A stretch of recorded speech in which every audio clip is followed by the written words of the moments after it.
After NAFTA and GATT were passed in the 1990s, Middle America started on a downhill spiral. Millions of jobs have been lost to globalism. Things were looking rather bleak. It was time for a change. Nope.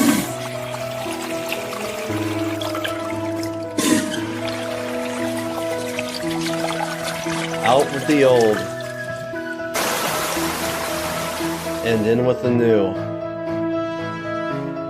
Like a country song played backward, the American dream is coming back.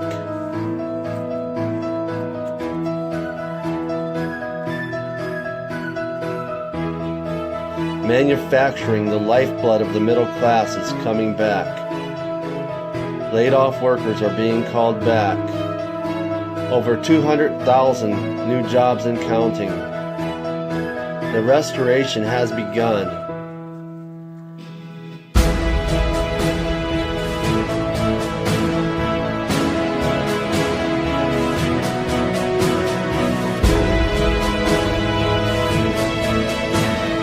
We are rebuilding the American dream.